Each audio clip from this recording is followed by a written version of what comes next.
Major development to a Fox Undercover investigation. A United Nations expert on torture is now investigating the use of electric shocks as therapy at that school for the disabled, Canton School. And it's coming as opponents step up their efforts on Beacon Hill to ban this shock therapy treatment. Fox Undercover's Mike Beaudet broke the story that exposed video of a student at the school being shocked repeatedly. Mike is here now with the latest. What do you have, Mike? Maria, this all started with that disturbing video of a student at the Judge Rotenberg Center in Canton restrained and shocked dozens of times.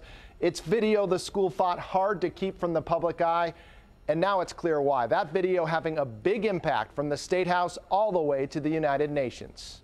So they shocked him for refusing to follow directions. A push on Beacon Hill urging lawmakers to support a ban on painful electric shocks as therapy. It's a lobbying effort driven by the treatment of former Rotenberg Center student Andre McCollins, treatment that was shown to the world during a civil trial in April. That was the beginning of McCollins' ordeal, as he's shocked for refusing to take off his coat. McCollins was then restrained face down for 7 hours, a helmet on his head, and shocked 31 times for tensing his body and yelling. It was all part of his court-approved treatment plan, but the ordeal left McCollins in a catatonic state and hospitalized for 5.5 weeks.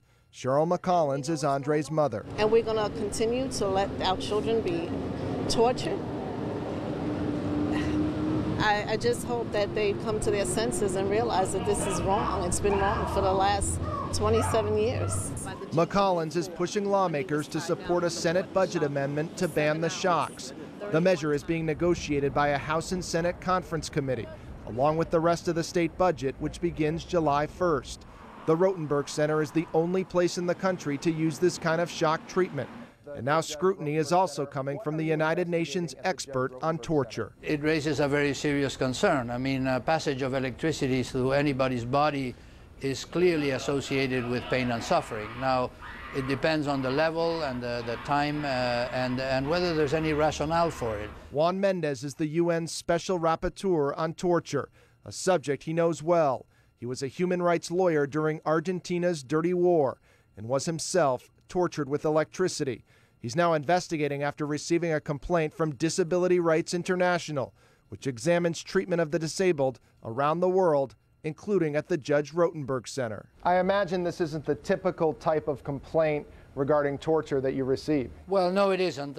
Most cases that I receive are about torture in the course of interrogations, for example, or for reasons of punishment.